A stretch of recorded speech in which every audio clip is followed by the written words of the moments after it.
Okay राजा बेटा, आपको पता है कि हमारी बात चल रही है गैसेस एक्सचेंज की। ठीक है जी। गैसेस एक्सचेंज एक ऐसा प्रोसेस जिसके अंदर एंट्री ऑफ ऑक्सीजन हो और एग्जिट ऑफ कार्बन डाइऑक्साइड हो, या फिर entry of carbon dioxide exit of oxygen हो। That is what is called the gases exchange. ठीक है जी। हमने देखा था कि जो प्रोसेस है सेलुलर रेस्पिरेशन, जिसके थ्रू हमें एनर्जी मिलती है, इस प्रोसेस के लिए हमें किसकी एंट्री चाहिए? एंट्री किसकी चाहिए इसके लिए? ऑक्सीजन की। और एग्जिट किसकी चाहिए? कार्बन डाइऑक्साइड की। तो जब सेलुलर रेस्पिरेशन कैरी आउट करना होगा तो एंट्री ऑफ ऑक्सीजन होगी और एग्जिट ऑफ कार्बन डाइऑक्साइड होगी। जब एंट्री ऑफ ऑक्सीजन होगी, एग्जिट ऑफ कार्बन डाइऑक्साइड होगी, that is what is called the gases exchange. इसके अलावा जब फोटोसिंथेसिस होता है तो फोटोसिंथेसिस में क्या होगा? ठीक है जी। एंट्री होगी कार्बन डाइऑक्साइड की और एग्जिट किसकी होगी? ऑक्सीजन की। That is what is known as gases exchange. अच्छा जी। एक तरीका तो ये गैसेस एक्सचेंज को डिफाइन करने का। दूसरा तरीका मैंने आपको बताया था कि movement of gases across the respiratory surface. जो रेस्पिरेटरी सरफेस है उसके अक्रॉस मूवमेंट होना गैसेस की, that is what is called the gases exchange as well. अगर ऑक्सीजन इंटर हो रहा है ब्लड के अंदर और side by side carbon dioxide remove हो रहा है, तो ये गैसेस की मूवमेंट हो रही है। और ये किसके थ्रू हो रही है? रेस्पिरेटरी सरफेस के थ्रू। इसे भी हम जो है गैसेस एक्सचेंज कहते हैं। रेस्पिरेटरी सरफेस यानी वो जगह, बॉडी के अंदर वो जगह जहां एक्चुअल गैसेस एक्सचेंज होगी। रेस्पिरेटरी सरफेस को देखने के लिए हमने ऑर्गेनिजम्स को दो पार्ट्स में डिवाइड कर दिया था। We have unicellular organism, we have multicellular organism. Unicellular जो कि एक सेल से बने हुए हैं, जिसमें हमने बैक्टीरिया, यीस्ट और प्रोटोजोन देखे थे। उनका जो जर्नल बॉडी सरफेस है वहीं से गैसेस एक्सचेंज हो रही होंगी। जो मल्टीसेलुलर है, जिनकी बॉडी में बहुत सारे सेल हैं, जिसके अंदर हमें फंजाई डिस्कस कर लिया था हमने, प्लांट डिस्कस किया था, एनिमल डिस्कस करेंगे। फंजाई के अंदर कौन से देखे थे रेस्पिरेटरी सरफेस हमने बेटा? फंजाई के अंदर नहीं, जर्नल बॉडी सरफेस ही उसका था जो जिससे जो एक्सचेंज ऑफ गैसेस हो रही थी। प्लांट के अंदर कौन कौन से रेस्पिरेटरी सरफेस थे? Stomata, lenticels, root hairs. तो प्लांट के जो रेस्पिरेटरी सरफेसेस हैं उनमें सबसे पहले नाम है स्टोमाटा का, जो कि लीफ पर मौजूद है। देन उसके बाद लेंटिकल्स, जो बड़े बड़े प्लांट हैं, ट्रंक जिनकी स्टेम को कहा जाता है, उनमें पोर्स होते हैं ये। उसके अलावा root hairs they are the hair like extension from the roots. Hair से रूट से हेयर लाइक एक्सटेंशन को रूट हेयर कहा जाता है। इनके थ्रू भी एक्सचेंज ऑफ गैसेस होगी। तो राजा बेटा प्लांट्स के अंदर जो है रेस्पिरेटरी सरफेस है, ये मैं डिटेल से बातें कर ली थी। कल का जो लेक्चर था, कल के लेक्चर में हमने देखा था कि रेस्पिरेशन और फोटोसिंथेसिस में डिफरेंस क्या है। मैंने आपको बताया था जब छोटे मॉलिक्यूल कंबाइन होकर के कोई बड़ा मॉलिक्यूल दे रहे होते हैं तो ऐसे प्रोसेस को हम क्या कहते हैं? Anabolic process. तो फोटोसिंथेसिस एनाबॉलिक प्रोसेस है। और अगर लार्जर मॉलिक्यूल ब्रेक हो जाए स्मॉलर मॉलिक्यूल के अंदर तो कैटाबॉलिक। तो रेस्पिरेशन कैटाबॉलिक प्रोसेस है। ग्लूकोज बड़ा मॉलिक्यूल ब्रेक हो जाएगा स्मॉलर मॉलिक्यूल कार्बन डाइऑक्साइड और वाटर के अंदर। फोटोसिंथेसिस के लिए एनर्जी एब्जॉर्ब होती है, रेस्पिरेशन के लिए एनर्जी जो है वो रिलीज होती है। फोटोसिंथेसिस के लिए entry of carbon dioxide, exit of oxygen चाहिए। रेस्पिरेशन के लिए entry of oxygen, exit of carbon dioxide चाहिए। फोटोसिंथेसिस के लिए शर्त है कि जिनके अंदर क्लोरोप्लास्ट होगा या क्लोरोफिल होगा, फोटोसिंथेसिस उनके अंदर होगा। रेस्पिरेशन के लिए ऐसी कोई शर्त नहीं, हर सेल के अंदर हर टाइम पे रेस्पिरेशन हो रहा होगा। फोटोसिंथेसिस के लिए हम डे टाइम जो है वो डिसाइड कर देते कि भाई डे टाइम पे हो रहा होगा, है ना, ज्यादातर टिपिकली जनरली। एक और चीज मैंने आपको बताई थी, एग्जाम्पल कौन सी थी जो फोटोसिंथेसिस कैरी आउट कर रहे होते हैं? जो फोटोसिंथेसिस कैरी आउट कर रहे होते हैं ऑर्गेनिज्म को कौन कौन से हैं? कौन कौन से जल्दी से बताइए, ये बात समझ में नहीं आई। जो फोटोसिंथेसिस कर सकते हैं वो कौन से ऑर्गेनिज्म हैं? सबसे पहले एलजी चले, प्लांट्स और एनिमल्स कौन से? Some bacteria, very good. And how do we forget our beloved some protozoan, euglena, याद है? Mixotrophic nutrition. मिक्सोट्रॉफिक न्यूट्रिशन का मतलब चोटो रहतो हो। यूग्लिना जो है वो अपना खाना खुद भी बना सकता है और जब उसको खाना ना मिले तो बना भी सकता है। ठीक है जी, चलें। ये कुछ एग्जांपल, ये कुछ डिस्कशन थी प्रीवियस लेक्चर्स की। आज जो है हम रेस्पिरेटरी सरफेस की प्रॉपर्टीज पढ़ेंगे, ठीक है। और कल ऑनवर्ड्स हम स्टार्ट कर देंगे हमारा ह्यूमन जो रेस्पिरेटरी सिस्टम है और respiratory surface in case of humans. अच्छा, रेस्पिरेटरी सरफेस क्या होता है पहले तो ये बताइए आप जल्दी से। रेस्पिरेटरी सरफेस क्या होता है? Place where exchange of gases, okay, exchange of gases occur, इसे हम क्या कहते हैं? Respiratory surface occur. अच्छा, एक टर्म मैंने आपको बताया था, अगर आपको लेक्चर थोड़ा ढंग से याद हो, रेस्पिरेटरी मीडिया, याद है? Respiratory media. क्या होता है respiratory media? Very good, very good. देखिए, हमें पता है कि हम जो है ऑक्सीजन कहाँ से ड्राइव करते हैं? एयर से। और जो वाटर के अंदर मौजूद है वो कहाँ से हासिल करते हैं? वाटर से। ठीक है जी। जो टेरेस्ट्रियल एनवायरनमेंट में मौजूद है वो एयर से लेंगे, जो वाटर में मौजूद है वो वाटर से लेंगे। जो ऑर्गेनिज्म जहां से ऑक्सीजन ले रहा है, source of oxygen is known as respiratory media. ये तो सबको मालूम होता है कि रेस्पिरेटरी मीडिया एयर और जो है वाटर है, लेकिन सिर्फ गुड स्टूडेंट्स को मालूम होता है कि जो एयर है, एयर के 1 लीटर के अंदर 21% ऑफ ऑक्सीजन है, जबकि वाटर के 1 लीटर के अंदर ओनली 5% ऑफ दी ऑक्सीजन है। तो ऑक्सीजन किसमें ज्यादा है? रिपीट करते हैं, आप एयर का 1 लीटर ले आओ, वाटर का 1 लीटर ले आओ, दोनों के 1 लीटर के अंदर अगर आप ऑक्सीजन का अमाउंट देखोगे ना तो वेरी करता है। एयर के अंदर कितना है? वाटर के अंदर ज्यादा। किसके अंदर है? ज्यादा ऑक्सीजन कहाँ से मिलेगी? सीधी सी बात है। ठीक है, चले। ये तो रेस्पिरेटरी मीडिया का कॉन्सेप्ट मुझे याद आ गया, तो मैंने आपको बताया। रेस्पिरेटरी सरफेस जो है, कोई भी बॉडी में प्लेस जो रेस्पिरेटरी सरफेस का काम करेगी, उसकी कुछ ना कुछ प्रॉपर्टीज होनी चाहिए। हम सबसे पहले ह्यूमंस का जो रेस्पिरेटरी सरफेस है, जो हमने डिस्कस नहीं किया, हम करेंगे थोड़ा सा, मैं उसके बारे में आपको बताता हूँ। सबसे पहले आपके सामने ये सिस्टम जो मौजूद है, इसे हम क्या कहते हैं? Human respiratory system. अच्छा, इसके कितने पार्ट है? Very good. इसको स्टडी करने का तरीका ये है, हम देखेंगे आगे कि इसको स्ट्रक्चर की बेस पर और इसको फंक्शन की बेस पर क्लासिफाई किया जाता है। स्ट्रक्चर की बेस पर, ऑन द बेसिस स्ट्रक्चर की बेस पर हमारे पास upper respiratory system, lower respiratory system. Upper के अंदर क्या क्या आएगा और लोअर के अंदर? Trachea, bronchi, bronchioles, terminal bronchiole, respiratory bronchiole, alveoli, सारी चीजें पढ़ेंगे अभी हम। और लंग्स। चले जी, चले, ठीक है। ये लंग्स आपको दिख रहे हैं? ठीक है जी। लंग्स की आउटर जो लेयर होती है, 2 लेयर है लंग्स की, इन दोनों लेयर को पता हम क्या कहते हैं? Pleural membrane. इन्हें प्लूरल मेम्ब्रेन कहा जाता है। ये बात आ रही है समझ में? मैंने अब तक आपको सिर्फ ये समझाया है कि रेस्पिरेटरी सरफेस क्या है और उसकी प्रॉपर्टीज कौन सी है, वो हम पढ़ने जा रहे हैं। लेकिन उससे पहले ह्यूमन रेस्पिरेटरी सिस्टम के अंदर लंग्स जो है उसकी डबल लेयर होती है, जिसे क्या कहते हैं? Pleural membrane. प्लूरल मेम्ब्रेन की जो आउटर लेयर आपको दिख रही है, इसे कहते हैं पेराइटल पिलूरा, जो कि हम डिटेल से बाद में पढ़ेंगे। पेराइटल पिलूरा। और अंदर वाली दिख रही है आपको, इसे हम कहते हैं विसरल पिलूरा। विसरल पिलूरा। ये बात आ रही है समझ में? चलिए जी, लंग्स की कितनी लेयर्स हैं? कौन कौन सी? पेराइटल, यानी परे से याद रखो, परे से पेराइटल पिलूरा और इनर वाली जो है विसरल पिलूरा। ठीक है जी। अच्छा, अब लंग्स जो है ना, लंग्स, जब हम लंग्स का स्ट्रक्चर पढ़ेंगे तो हम देखेंगे लंग्स के structural and functional unit. Lungs के स्ट्रक्चरल एंड फंक्शनल यूनिट जो होते हैं उन्हें हम अल्वियोलाई कहते हैं। ये आपको दिख रहा है एक अल्वियोलाई, इन्हें हम अल्वियोलाई कहते हैं। हमारी बॉडी का स्ट्रक्चरल एंड फंक्शनल यूनिट क्या है? अच्छा, इस बिल्डिंग का फंक्शनल यूनिट क्या है? Structural and functional bricks. तो लंग्स को बनाने वाले जो स्ट्रक्चरल एंड फंक्शनल यूनिट है ना, वो क्या होते हैं? अल्वियोलाई। ठीक है राजा बेटा, इतनी बात आ गई समझ में?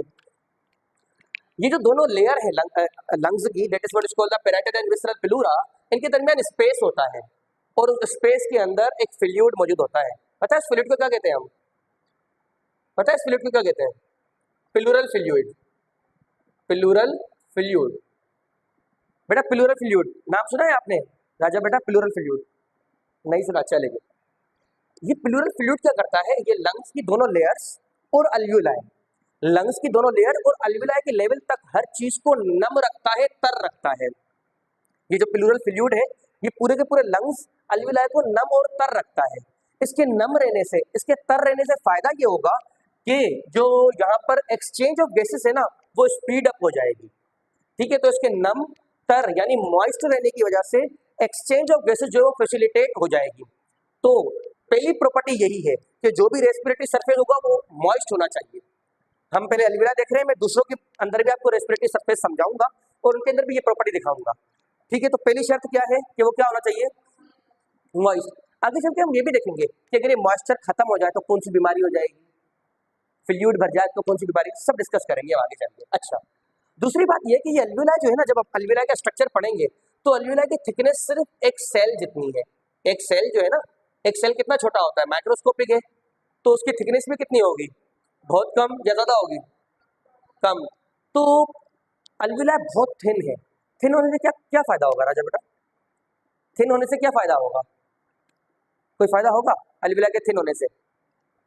होगा, क्या फायदा होगा कि गैसेस जो है एक्सचेंज जो है इजीली हो जाएंगे। से फॉर एग्जांपल अगर यहाँ पर हम बड़ा सा एक टुकड़ा रख देते हैं ईंट का, तो गैसेस एक्सचेंज हो पाती? ठीक है जी, हो पाती गैसेस एक्सचेंज? नहीं। तो जितना ये थिन होगा उतनी गैसेस जो है इफिशिएंटली एक्सचेंज होंगी। तो रेस्पिरेटरी सरफेस की पहली प्रॉपर्टी क्या है कि वो क्या होना चाहिए? दूसरा, थिन। कुछ डिजीजेस की हम बात करेंगे, जैसे कि I love to mention the name of emphysema. Emphysema एक डिजीज है जिसके अंदर पता है क्या होता है बेटा, इसके अंदर फ्लूइड भर जाता है। इसके अंदर फ्लूइड भर जाने के बाद वो फ्लूइड जो है ना इंसुलेटर का काम करता है। इंसुलेटर यानी रुकावट का काम, रेजिस्टेंस का काम करता है। वो फ्लूइड इस गैसेस को, इन गैसेस को अलाउ नहीं करता कि वो एक्सचेंज हो सके, और ऐसे बंदों में बड़ी डिफिकल्टी होती है एक्सचेंज ऑफ गैसेस में। ठीक है, ऑक्सीजन की कमी हो जाती है फ्रंट बॉडी के अंदर। एम्फाइसीमा तो बड़ा लाजमी कि थिन होना चाहिए। ये बात आ रही है समझ में? आगे बढ़े। तीसरा, परमिएबल। परमिएबल का मतलब ये गैसेस को अलाउ करें, जो रेस्पिरेटरी सरफेस है वो गैसेस को अलाउ करें कि वो यहाँ से डिफ्यूज होकर ब्लड में जाए और ब्लड से जो है वापसी इसके अंदर आए, मतलब अपनी हायर से लोअर कंसंट्रेशन। ऑक्सीजन की कंसंट्रेशन यहाँ पे क्या है? हाई, और ब्लड के अंदर लो। तो ऑक्सीजन कहाँ से कहाँ मूव करेगा? हायर से लोअर। प्रोसेस को क्या कहेंगे हम? डिफ्यूजन। कार्बन डाइऑक्साइड की कंसंट्रेशन ब्लड में ज्यादा है और लंग्स में कम है। कार्बन डाइऑक्साइड कहाँ से कहाँ जाएगा? हायर से लोअर, लंग्स से ब्लड की तरफ, ब्लड से लंग्स की तरफ। इस प्रोसेस को क्या कहेंगे? डिफ्यूजन। आ रही है समझ में? तो डिफ्यूजन के लिए लाजमी कि ये परमिएबिलिटी अलाउ करे, गैसेस को अलाउ करे कि वो एक्सचेंज हो सके। तो पहली प्रॉपर्टी क्या थी? दूसरी प्रॉपर्टी, तीसरी प्रॉपर्टी। बातें आ रही है समझ में? चलें जी आगे बढ़े। अच्छा जी, उसके बाद जो है कि रिच इन ब्लड सप्लाई। हम जब अल्वियोलाई का स्ट्रक्चर डिस्कस करेंगे तो हम देखेंगे कि अल्वियोलाई जो है ना वो ब्लड कैपिलरीज से घिरा हुआ है। अल्वियोलाई जो होते हैं वो ब्लड कैपिलरीज से घिरे हुए होते हैं। इनसे क्या होगा कि ब्लड जहाँ से अल्वियोलाई के अंदर एयर आएगी, एयर किसके अंदर जाएगी? अल्वियोलाई से ब्लड में। और ब्लड कहाँ लेके जाएगा उसे? ब्लड कहाँ लेके जाएगा ऑक्सीजन को? बॉडी यानी सेल्स की तरफ। और सेल्स के अंदर ऑक्सीजन को कौन मिलेगा? ग्लूकोज। और ये दोनों कंबाइन होंगे क्या प्रोड्यूस करेंगे? कार्बन डाइऑक्साइड, वाटर और एटीपी। एटीपी और वाटर तो हमारे काम के हैं, क्या हमारे काम का नहीं है? कार्बन डाइऑक्साइड वो ब्लड के थ्रू कहाँ आ जाएगा और यहाँ से क्या हो जाएगा? रिमूव। तो जितनी ज्यादा ब्लड का सप्लाई होगा उतना ज्यादा क्या सप्लाई होगा हमारी बॉडी को? ऑक्सीजन। और उतना ज्यादा कार्बन डाइऑक्साइड हमारी बॉडी से रिमूव हो जाएगा। मैं फिर से रिपीट करता हूँ, जितना ज्यादा ब्लड होगा हमारी बॉडी के अंदर उतना ज्यादा ही क्या सप्लाई होगा बॉडी सेल्स को? ऑक्सीजन। और उतना ज्यादा क्या रिमूव होगा बॉडी से? तो बड़ा लाजमी है कि जो रेस्पिरेटरी सरफेस होते हैं ना वो रिचली सप्लाइड हो ब्लड से, ब्लड सप्लाई यहाँ पर गुड हो, रिच हो। आ रही है बात समझ में? लास्ट प्रॉपर्टी पढ़ते हैं, लार्ज सरफेस एरिया। ये मैं आपको एक अल्वियोलाई पढ़ा रहा हूँ, इससे करोड़ों अल्वियोलाई एक लंग्स के अंदर मौजूद होते हैं। And there is no fun in telling that कि हमारी बॉडी में 2 लंग्स हैं। तो कितने अल्वियोलाई हो गए? वो अल्वियोलाई कितनी सी जगह में मौजूद है? अगर उन अल्वियोलाई को बाहर निकालेंगे तो उनका सरफेस एरिया और उनको ओपन करके रखेंगे तो कितना ज्यादा बढ़ जाएगा। ठीक है, देखें अल्वियोलाई हमारी बॉडी के अंदर करोड़ों अल्वियोलाई मौजूद है। उन करोड़ों अल्वियोलाई की वजह मदद से कितना ऑक्सीजन हमारी बॉडी के अंदर आएगा? बहुत ज्यादा आएगा। और वो अल्वियोलाई जो है इस तरीके से फोल्डेड किए गए हैं कि वो कम जगह में आएगा। जैसा डीएनए है ना, डीएनए को अगर हम सीधा करेंगे तो वो 7 फीट तक लंबा है, लेकिन वो छोटे से माइक्रोस्कोपिक सेल के अंदर आ जाता है कॉइलिंग की वजह से। अल्वियोलाई भी ऐसे हैं, दोनों लंग्स के अल्वियोलाई अगर आपने निकाले ना तो वो हम जो खेलते हैं ना, क्या कहते हैं उसे? टेनिस कहते हैं, क्या कहते हैं? बास्केटबॉल कहते हैं, क्या बोल, जो बीच में नेट लगा हुआ होता है। कहा जाता है दोनों लंग्स के जो अल्वियोलाई है उनको ओपन किया जाए तो इतना बड़ा नेट बन सकता है। इतना बड़ा सरफेस एरिया है, लेकिन वो इतनी सी जगह, दोनों अल्वियोलाई, लंग्स के दोनों अल्वियोलाई का, लंग्स में करोड़ों अल्वियोलाई है, उन सबको ओपन किया जाए तो इतना ज्यादा सरफेस एरिया है उनका, लेकिन वो इतनी सी छोटी सी जगह में आ जाते हैं फोल्डिंग वगैरह की वजह से, ना क्वाइलिंग की वजह से। आ रही है बात समझ में? तो इस सरफेस एरिया का फायदा क्या होगा कि जितना ज्यादा सरफेस एरिया होगा उतनी ज्यादा जो है वो ऑक्सीजन हमारी बॉडी को सप्लाई होगी। तो जो भी रेस्पिरेटरी सरफेस है ना राजा बेटा, उसका सरफेस एरिया लाजमी बड़ा होना चाहिए। एक बार फिर से देखते हैं ये वाली बात। हमारे लंग्स के अंदर, एक लंग के अंदर करोड़ों अल्वियोलाई मौजूद है। ठीक है जी, वो किस तरीके से हमारी बॉडी के अंदर मौजूद है? वो तो उनकी क्वाइलिंग की वजह से और इस तरीके से अरेंज है कि वो छोटे से एरिया में आ जाते हैं। अगर उनको हम बाहर निकालेंगे तो उनका सरफेस एरिया बहुत ज्यादा है। सरफेस एरिया ज्यादा का होने का फायदा क्या होगा? देखिए, सरफेस एरिया ज्यादा होगा तो ज्यादा ऑक्सीजन डिफ्यूज होगा ब्लड के अंदर और बॉडी के जो करोड़ों सेल हैं उनको ऑक्सीजन सप्लाई मिलती रहेगी। ये बात आ रही है समझ में या नहीं? तो सबसे पहली प्रॉपर्टी क्या थी राजा बेटा? मॉइस्ट होने से क्या फायदा होगा? इजीली गैसेस जो है वो एक्सचेंज हो पाएंगी। दूसरी प्रॉपर्टी क्या थी? थिन। थिन होने से क्या होगा? तीसरी प्रॉपर्टी क्या है? ठीक है जी। और चौथी? इसका मतलब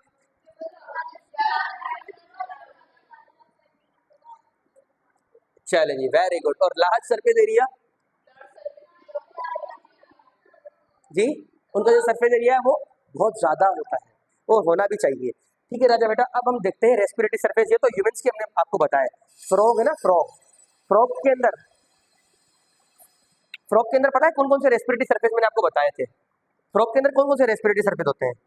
respiratory, yes very good, respiratory, very good surface in lungs. Lungs I mean respiratory surface in frog. Frog के अंदर कौन कौन से रेस्पिरेटरी सरफेस है सबसे पहले बताइएगा? स्किन, लंग्स और वेरी गुड बक्कल कैविटी। आगे और एक और, ये रेस्पिरेटरी सरफेस तो सबको मालूम है राजा बेटा, लेकिन अच्छे स्टूडेंट्स को मालूम है कि फ्रॉग के पास गिल्स भी होते हैं ड्यूरिंग टेडपोल स्टेज। गिल्स। ठीक है राजा बेटा, देखें स्किन कब होती है पता है? स्किन जब वो एडल्ट हो गया। और स्किन का काम पता है कब है? फ्रॉग आपने देखा होगा गर्मियों में सर्दियों में छुप जाते हैं। फ्रॉग बेचारे जो हैं ये एंडोथर्मिक है, इनकी बॉडी का जो टेम्परेचर है ना वो वेरी कर जाता है एनवायरनमेंट के हिसाब से। ज्यादा सर्दी होगी इनको ज्यादा सर्दी लगेगी, बॉडी का टेम्परेचर कम हो जाएगा, इनको बचना है। ज्यादा गर्मी होगी इनके बॉडी का टेम्परेचर बढ़ जाएगा, तो उस चीज से भी बचना है। इनकी बॉडी का टेम्परेचर वेरी करता रहता है एनवायरनमेंट के हिसाब से। लिख दूं यहाँ पर कि ये एक्सोथर्मिक है। एक्सो, हम एंडोथर्मिक है। एक्सोथर्मिक का मतलब जिनकी बॉडी का टेम्परेचर सेम ना रहता हो, एनवायरनमेंट के हिसाब से वेरी करता हो। ये बात आ रही है समझ में? एक्सोथर्मिक का मतलब, ठीक है राजा बेटा। अच्छा, अब ज्यादा सर्दियां होती है तो भी फ्रॉग छुप जाता है, ज्यादा गर्मी होती है तो भी फ्रॉग छुप जाता है। जब ये छुप जाता है ना मड के नीचे, कीचड़ के नीचे, तो उस टाइम ये स्किन ही होती है जो उसको एक्सचेंज ऑफ गैसेस में हेल्प कर रही होती है। लंग्स ऑल टाइम जब ये एडल्ट हो जाएगा। ठीक है जी। बक्कल कैविटी भी एडल्ट स्टेज में, और गिल्स जो है टेडपोल स्टेज में। टेडपोल समझते हैं, जो उसका लार्वा है। अच्छा देखिए राजा बेटा, एक बात आपको समझानी है। चाहे फ्रॉग के अंदर स्किन हो, चाहे लंग्स हो, चाहे बक्कल कैविटी हो, चाहे गिल्स हो, चाहे स्किन हो, चाहे लंग्स हो, चाहे बक्कल कैविटी हो, चाहे गिल्स हो, उन सब में ये फॉलोइंग प्रॉपर्टीज होंगी। वो मॉइस्ट होंगे, थिन होंगे, परमेबल होंगे, लार्ज सप्लाई, रिच सप्लाई होगा ब्लड का, और सरफेस एरिया भी लार्ज होगा। तो ये फ्रॉग आपके सामने इस वजह से बनाया गया है। ये प्लांट का क्या है? स्टोमाटा के थ्रू क्या इंटर होता है? कार्बन डाइऑक्साइड, और रिमूव क्या होता है? ऑक्सीजन। और कोई हार्ड एंड फास्ट रूल नहीं है, ऑक्सीजन भी एब्जॉर्ब हो सकता है फॉर रेस्पिरेशन, और कार्बन डाइऑक्साइड रिमूव हो सकता है। अब स्टोमाटा प्लांट में रेस्पिरेटरी सरफेस का काम कर रहे हैं ना, तो वो भी मॉइस्ट होंगे, थिन होंगे, परमेबल होंगे, ब्लड सप्लाई नहीं होगा इनके पास। मैंने आपको बताया था प्लांट के पास सिस्टम नहीं है, ऑर्गन जरूर है रेस्पिरेशन के लिए, बताया था नहीं बताया था? और सरफेस एरिया भी इनका लार्ज। अलविलाय, ये जो स्टोमाटा है, एक लीफ में बहुत सारे स्टोमाटा मौजूद होते हैं, अनगिनत स्टोमाटा मौजूद होते हैं। उनसे ये होता है कि गैसेस एक्सचेंज इफिशिएंटली हो रही होती है। फिशेस हमारी प्यारी सी, फिशेस में गैसेस एक्सचेंज के लिए कौन सा है रेस्पिरेटरी सरफेस? गिल्स। क्योंकि हमारे कोर्स में ये डिटेल से नहीं है ना, डेट्स वाई मैं आपको डिटेल से नहीं बता रहा, सिर्फ प्रॉपर्टीज बता रहा हूँ। ये गिल्स है ना फिश के अंदर, ये मॉइस्ट होंगी, थिन होंगी, परमेबल होंगी, रिच होंगी ब्लड सप्लाई के अंदर। देखें ये ब्लड सप्लाई है, ये ब्लड कहाँ जा रहा है? बॉडी की तरफ या बॉडी से आ रहा है? बॉडी की तरफ। और ये कहाँ जा रहा है? बॉडी से आ रहा है। ये बॉडी की तरफ जा रहा है, बॉडी से आ रहा है। इसमें कौन सा ब्लड है? Oxygenated, deoxygenated? और इसके अंदर डीऑक्सीजनेटेड। बचपन की बातें पुरानी पढ़ी थी ना हमने, ठीक है। तो ये गिल्स होती है फिश के अंदर। ठीक है राजा बेटा, तो आज हमने रेस्पिरेटरी सरफेस की सिर्फ प्रॉपर्टीज पढ़ी है और कुछ भी नहीं। और डिफरेंट डिफरेंट ऑर्गेनिज्म के अंदर आपको रेस्पिरेटरी सरफेस किस तरीके के मौजूद है वो बताया गया है। कोई सवाल, कोई बात?